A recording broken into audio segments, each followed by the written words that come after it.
అందరికీ నమస్తే అండి. ఈరోజు రెసిపీ ఒక హెల్తీ బ్రేక్ఫాస్ట్ ఆటా దోస. ఆటా దోస కోసము ఇక్కడ బంగాళదుంపల్ని ఒక 5 నుంచి 6 విజిల్స్ కొట్టించి బాయిల్ చేసుకోవాలి. ఇప్పుడు బాయిల్ చేసుకున్న బంగాళదుంపల్లో ఒక 2 బంగాళదుంపలు తీసుకొని మ్యాష్ చేసుకోవాలి.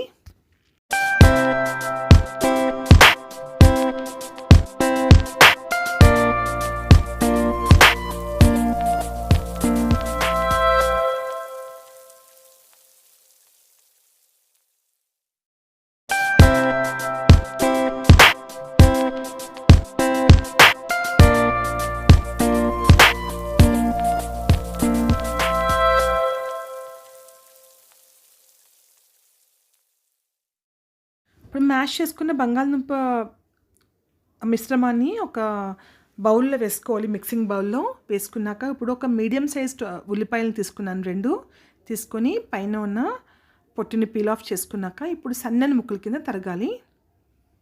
ఈ విధంగా ఆనియన్స్ని చాలా సన్నంగా చాప్ చేసుకోవాలి. ఇప్పుడు చాప్ చేసుకున్న ఆనియన్స్ని బౌల్లో వేసుకుంటున్నాను. అలాగే ఒక 2 ఇంచుల అల్లం పైన పొట్టు తీసేసి ఆ అల్లాన్ని కూడా చాలా సన్నంగా తరిగి వేసుకున్నాను. 1 టీ స్పూన్ కారం వేసుకోవాలి. 5 నుంచి 6 మిరియాలని బాగా చితగొట్టి పౌడర్ కింద తయారు చేసి ఆ పౌడర్ని కూడా వేసుకున్నాను. అలాగే ఒక 2 టీ స్పూన్లు ఆయిల్ వేసుకున్నాను. ఇవన్నీ వేసుకున్నాక మిశ్రమాన్ని బాగా ఒక స్పూన్ సహాయంతో కలుపుకోవాలి.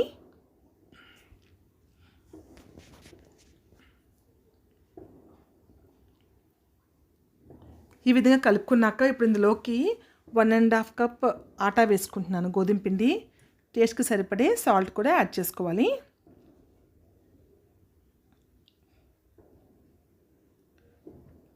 గోధుమ పిండి వేసుకున్నాక మిశ్రమాన్ని మొత్తాన్ని కూడా ఈ విధంగా కలుపుకోవాలి.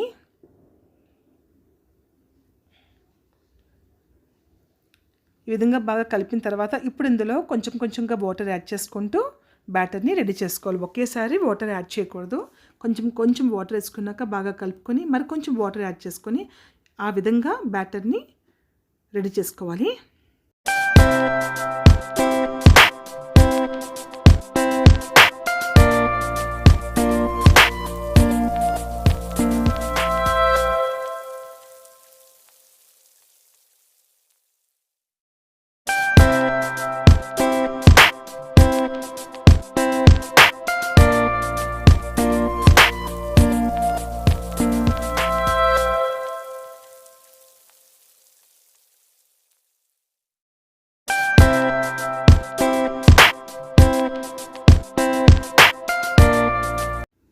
ఈ విధంగా బ్యాటర్ రెడీ చేసుకున్నాక ఇప్పుడు ఫైనల్గా కొత్తిమీర వేసుకోవాలి. కొత్తిమీరని సన్నంగా తరిగి ఒక గుప్పెడు కొత్తిమీరని ఇలా వేసుకొని మరొకసారి బ్యాటర్ని బాగా కలుపుకొని ఈ బ్యాటర్ని సైడ్ని పెట్టుకోవాలి.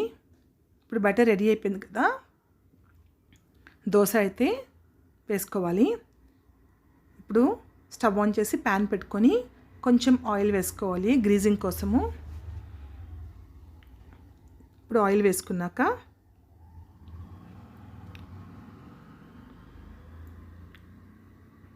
పెనం హీట్ అయిన తర్వాత ఒక 2 గరిటెల పిండిని అందులో వేసుకొని మరి దోశలాగా అటు ఇటు కలిపేకుండా వీడియోలో చూపించిన విధంగా కొంచెంగా స్ప్రెడ్ చేసుకోవాలి.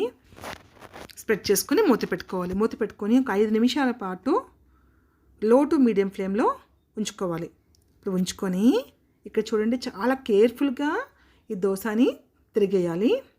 ఒకవైపు 5 నిమిషాల పాటు బాగా కాలిన తర్వాత అప్పుడు మాత్రమే దాన్ని మనం కేర్ఫుల్గా తిరిగేయాలి. తిరిగేసిన తర్వాత మరొక 2 నుంచి 3 నిమిషాల పాటు లో టు మీడియం ఫ్లేమ్లో ఉంచి వీడియోలో చూపించిన విధంగా చాలా కేర్ఫుల్గా దీన్ని మనం ప్లేటింగ్ చేసుకోవాలి.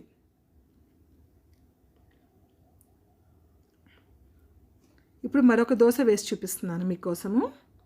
మరి కొంచెం ఆయిల్ వేయాలి. ఒక 1/2 టీ స్పూన్ ఆయిల్ వేసుకున్నాక పెనం హీట్ అయిన తర్వాత ఇప్పుడు ఇందులోకి మరొక 2 గరిటెల పిండిని వేసుకోవాలి. వేసుకొని కొంచెంగా స్ప్రెడ్ చేయాలి. స్ప్రెడ్ చేసి మూత పెట్టుకోవాలి. మూత పెట్టుకొని ఒక 5 నుంచి 6 నిమిషాల పాటు మీడియం టు లో టు మీడియం ఫ్లేమ్లో ఉంచుకున్నాక బాగా కుక్ అవుతుంది కదా. ఇప్పుడు టర్న్ చేస్తున్నప్పుడు చాలా కేర్ఫుల్గా టర్న్ చేసుకోవాలి.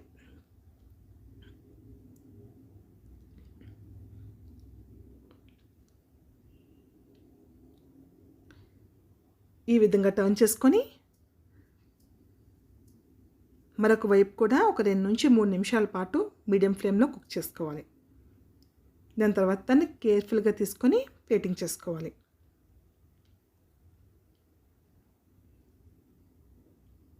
ప్లేటింగ్ చేసినప్పుడు చాలా జాగ్రత్తగా తీసుకోవాలి. పెనం నుంచి దాన్ని ప్లేట్లోకి ట్రాన్స్ఫర్ చేసినప్పుడు చాలా జాగ్రత్తగా దాన్ని తీయాలి, లేకపోతే చిరిగిపోతుంది అట్టు అనేది. ఇదే విధంగా మిగతా దోసలన్నీ కూడా వేసుకోవాలి. చాలా టేస్టీ అండ్ హెల్దీ బ్రేక్ఫాస్ట్ అండి. మీకు ఈ రెసిపీ నచ్చితే ప్లీజ్ వీడియోని లైక్ చేయండి. అలాగే మీ ఫ్రెండ్స్ అండ్ ఫ్యామిలీకి కూడా తప్పకుండా వీడియోని షేర్ చేయండి. మీలో కొత్తగా ఎవరైనా చూసేవాళ్ళంటే ప్లీజ్ ఛానల్ని సబ్స్క్రైబ్ చేసుకోండి మరిన్ని ఇంట్రెస్టింగ్ వీడియోస్ కోసము. అలాగే వీడియోని ఇంతవరకు వాచ్ చేసినందుకు thank you so much. Take care, bye.